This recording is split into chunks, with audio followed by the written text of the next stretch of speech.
Today we will begin with a new topic that it's called the complex numbers. Complex numbers, we need to define two specific stuff important for complex numbers.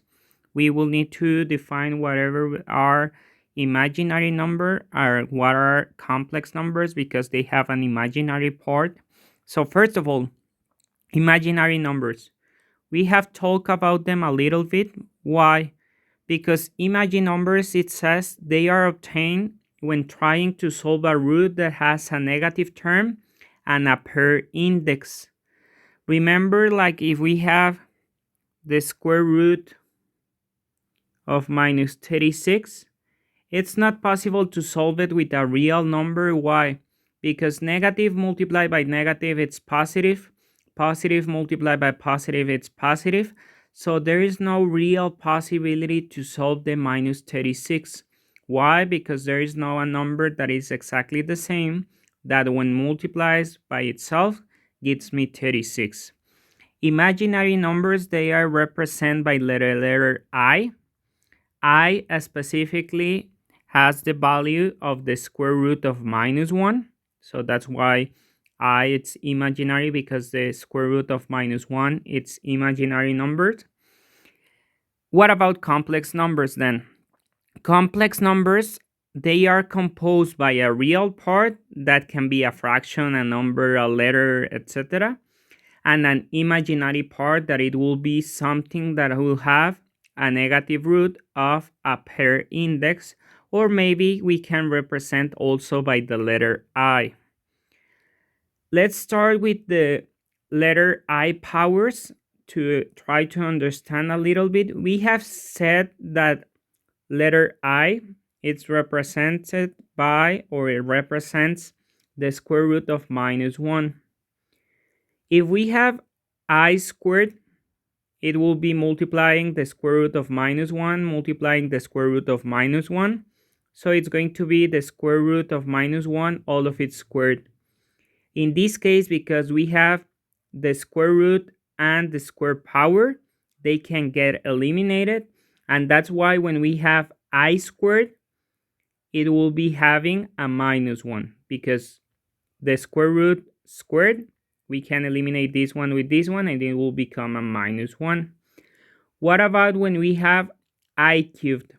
It's like multiplying I times I times I, so we have it 3 times. We have learned that when we multiply two of them, that it's going to be I squared, it's minus 1. So this multiplication of the two, it's minus 1. That multiplies the square root of minus 1. Remember, the square root of minus 1, it's I. So I cubed, we can represent it only as minus I, because it will be I squared, that it's minus 1, multiplying I, that it's I. What about I to the 4? It's going to be multiplying the same stuff 4 times. So it's going to be the square root of minus 1 multiplying the square root of minus 1 multiplying the square root of minus 1 multiplying the square root of minus 1. Remember, if we multiply these two, it will be minus 1. If we multiply these two, it will be also minus 1. Minus 1 multiplying minus 1, it's going to be plus 1. So these 4 powers of I are super important, because maybe we can change when we have an I squared, we can change it to a minus 1. When we have I cubed, we can change it only to minus I. Or when we have I to the 4, maybe we can change it to plus 1. That's why these powers of I are important for you to know. Now, it's super important how to order complex numbers. We need to have a real part and an imaginary part. So how do we order them? It says here, super important, write always first the real part and after that the imaginary part. So it doesn't matter if we have positives, negatives, etc.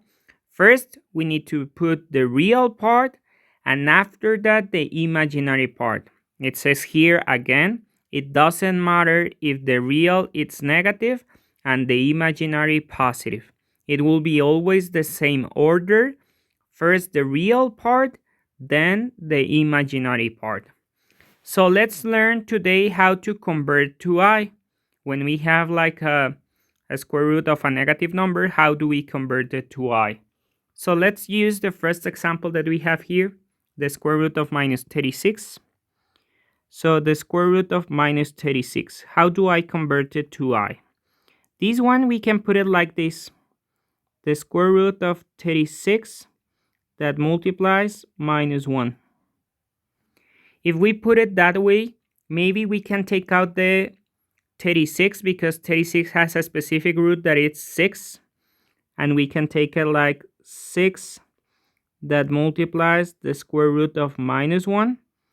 And remember, the square root of minus 1, it's I. So we can put it as 6i. That means when we have a square root of a negative number, maybe we can like put the minus 1 separated, and maybe we can try to take out whatever we can take out from the root, and maybe at the end we will have only an I that will represent the square root of minus 1. Let's see other examples. Of course, maybe we see the square root of minus 25. We can do it by mind because we can say, okay, we can like decompose 25 multiplying minus 1. Minus 1 is going to be I. So we can say, okay, 25 has a square root that it's 5. And of course, we will still have a minus 1 on the inside part. So it's going to be 5i. So after learning, maybe sometimes we can do it by mind because we can like separate the 25 multiplying the minus 1. We can take out the 5 squared, go out as a 5. So it's going to be only 5a. So let's see another example. So if we have something like this, a coefficient multiplying the root, don't worry, it's going to be exactly the same.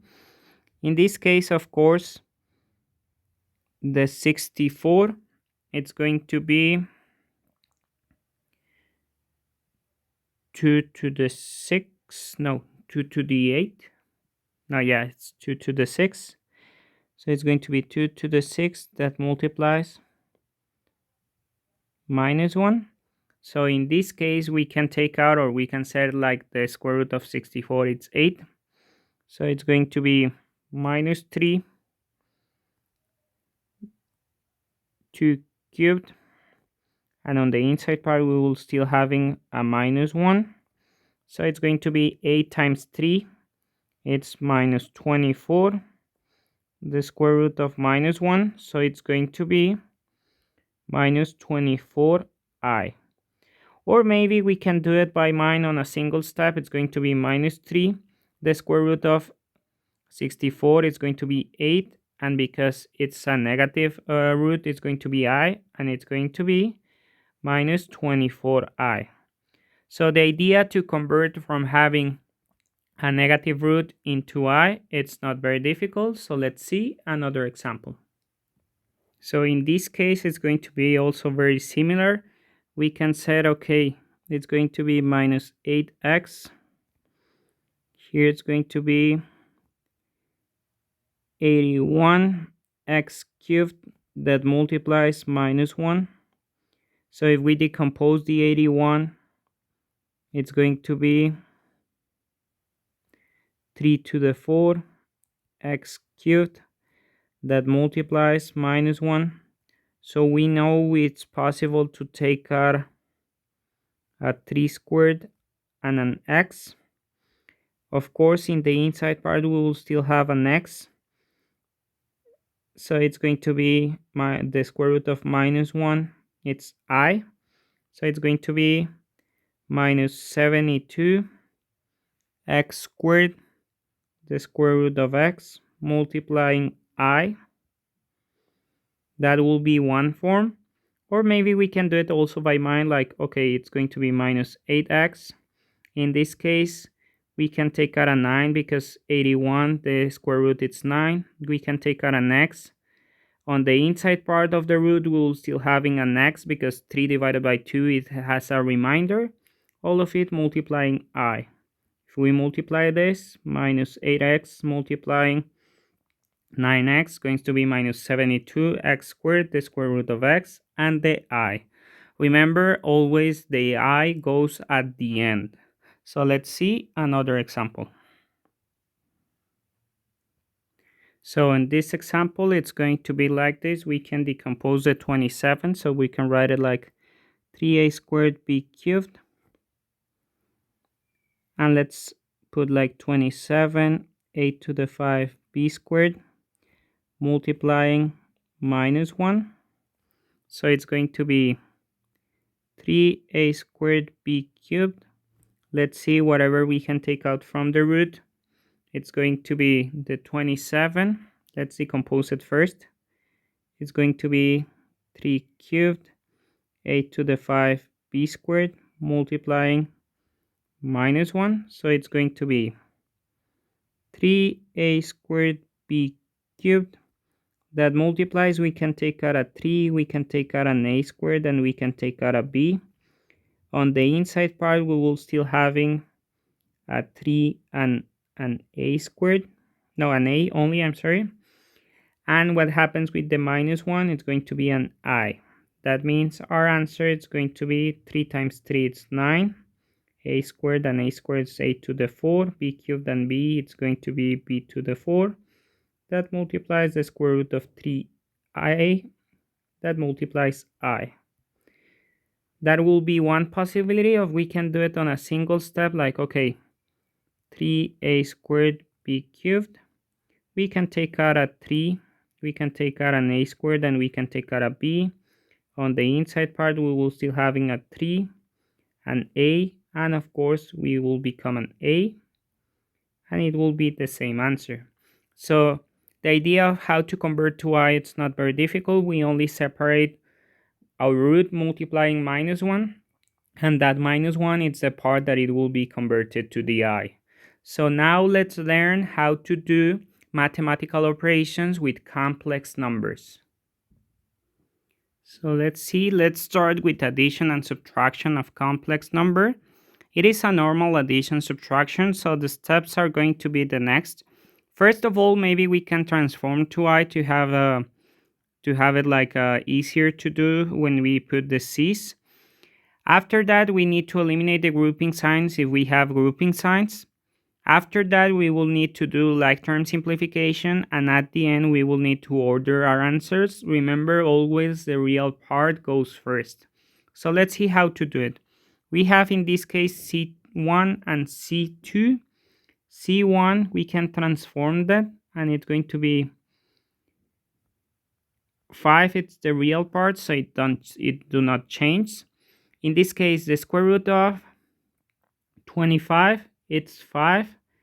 We will still have a part that it's a negative on the inside part, so it's going to be 5 minus 5i. And the other one is going to be, the C2 is going to be minus 11. Maybe we need to decompose the 256. It's going to be divided by 2, it's 128. Divided by 2, it's going to be 64. Divided by 2, it's going to be 32. Divided by 2, it's 16. Divided by 2, it's 8. Divided by 2, it's 4. Divided by 2, it's 2. Divided by 2, it's 1. So it's 1, 2, 3, 4, 5, 6, 7, 8. That means it's going to be 2 to the 8. So with this one, it's like having 2 to the 8 multiplying the square root of minus 1. So we are possible to take out 2 to the 4. 2 to the 4 is 16, so it's going to be plus 16, and we will still having the I on the inside part. So that means when I have C1 plus C2, it's going to be C1, it's 5 minus 5i plus minus 11 plus 16i. So it's going to be 5 minus 5i. Remember, a plus sign before a parenthesis doesn't change anything. Minus 11 plus 16i. So our answer, remember, first the real part, then the imaginary part. So it's going to be minus 11 plus 5, it's going to be minus 6. 16 minus 5, it's going to be plus 11i. And this is our answer, and it's correctly ordered. Why it's correctly ordered? It doesn't matter we have negative and positive, both negative. Always the real part goes first, and after that it will go the imaginary part. So adding, subtracting complex numbers, it's super simple. We only need to transform them to I and do a normal addition subtraction. So let's see another example.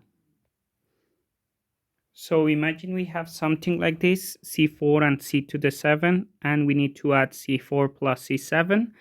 So first of all, we need to transform them to have I. So it's going to be the first one, it's going to be super easy because it's -1 minus, and the square root of -1, it's I. So it's going to be -1 minus I. The second one, c to the 7, it's going to be -2 that multiplies the 10 that goes outside, and we will still having an I, so it's going to be -20I. So in this case it's going to be c to the 4 -1 minus I plus c to the 7, that it's -20I. So it's going to be -1 minus I minus 20I. Remember, the answer must be first the real part, so it's going to be -1 minus 20I minus 1y. It's going to be -21I, and that will be my correct and ordered answer with the real part first. So it's super simple process. We only need to transform them to I and do a simple addition subtraction. Let's see another example. So when we have this one, so it's going to be add c11 with c3 when it's exactly the same process. We need to transform them to I, so it's going to be c to the 11. The -15 doesn't change because it's the real part. It's going to be -3 that multiplies. I can take out a 7, and then we'll have an I because it's a negative root. So it's going to be c to the 11. It's -15 minus 21a. I'm sorry. I'm getting confused. So it's going to be c3. It's going to be -1 plus 2 that multiplies the square root of 4, it's 2, and it will have an I. So it's going to be c to the 3 -1 plus 4i. So if we made this addition subtraction, it's going to be c11 plus c3. So c11 it's -15 minus 21i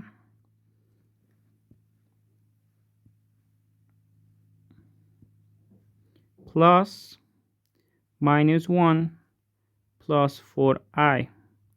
So it's going to be -15 minus 21i minus 1 plus 4i. First, the real part, -15 minus 1, is going to be -16. And then it's going to be -21 plus 4. So it's going to be -21 plus 4. It's going to be -17i. And that will be my answer. So adding, it's super simple. We only need to transform them to I and do like term simplification. Let's see another example. So let's see here. It says subtract c11 from c3 when. First of all, super important, it says subtract from c3, we will subtract c11. So it will be this specific mathematical operation, not the opposite, because it says subtract c11 from c3. So c3 minus c11. So what do we need to do here? We need to transform them to I. So it's going to be -1 minus 9i, because 81 it's 9, the square root, and it's going to be an I because it's a -1, and c3 it's going to be -7 that multiplies, we can take out a 3, and it's going to be an I. So it's going to be c3 it's equals -21i. So if we do the mathematical operation, it's going to be C3, that it's minus 21i, minus C11, that it's minus 1, minus 9i. Remember, it's going to be like a normal subtraction. When we have a negative before a parenthesis, that negative change the signs of everything that it's inside the parenthesis. So it's going to be plus 1 plus 9i. That means our final answer is going to be first the real part. So it's going to be 1, and minus 21 plus 7. It's going to be minus 12, I'm sorry, minus 12i.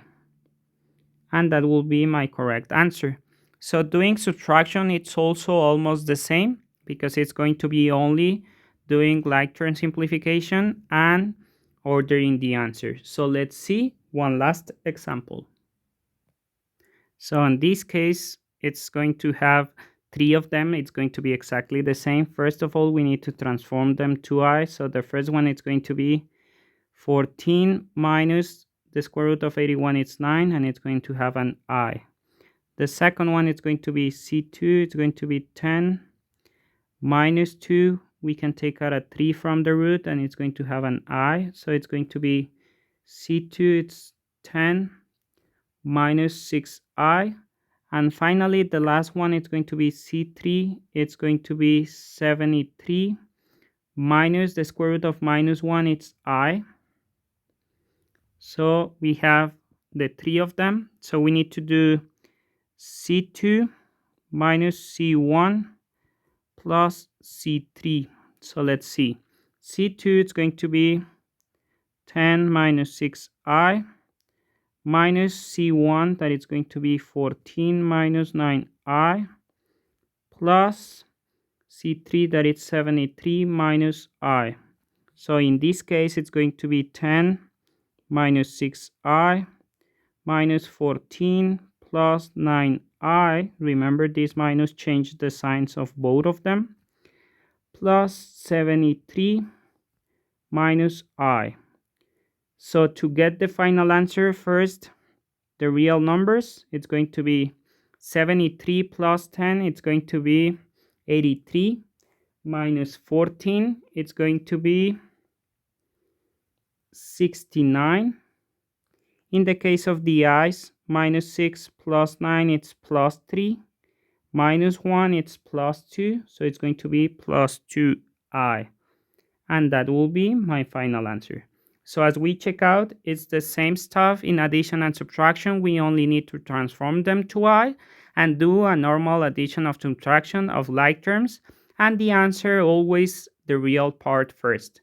So that will be it for the introduction to complex numbers and addition and subtraction of complex numbers. See you on the next video.